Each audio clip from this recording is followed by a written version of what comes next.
ভগবদ্গীতায় ভগবান 3 গুণের কথা কিন্তু উল্লেখ করেছেন।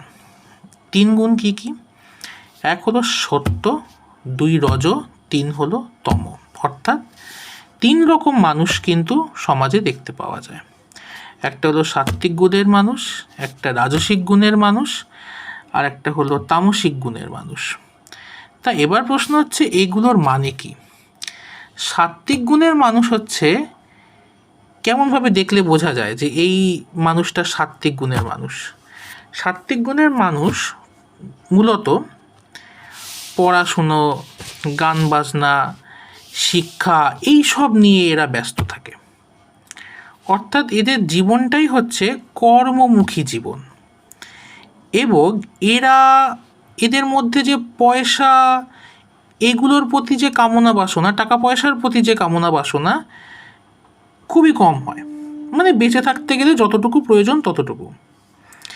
এরা হলো সাত্ত্বিক গুণাবলী মানুষ। এরা মূলত তাদের শিক্ষা, গান বাজনা এই সব নিয়ে থাকে। সেটা ডাক্তারও হতে পারে, ইঞ্জিনিয়ারও হতে পারে, বা শিক্ষকও হতে পারে। এরা হচ্ছে সাত্ত্বিক গুণের মধ্যে পড়ে। রাজসিক গুণের মানুষ হচ্ছে যাদের মধ্যে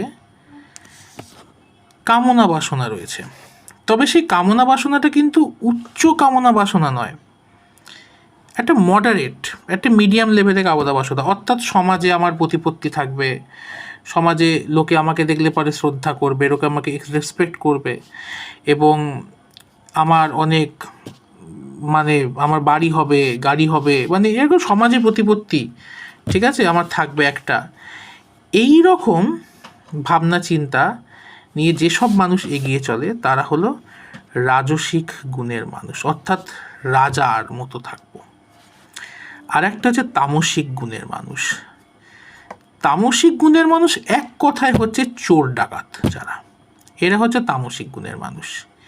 এরা দুর্নীতির মাধ্যমে, চুরি ডাকাতি এই সবের মাধ্যমে এরা মানুষের থেকে পয়সা লুট করে, এবং এরা অলস জীবনযাপন করে, কোনো কাজ করতে চায় না, এবং অথচ এরা কিন্তু বড়লোক হতে চায়, এরা কিন্তু ধনী হতে চায়, এরাও কিন্তু রিচ পারসন হতে চায়।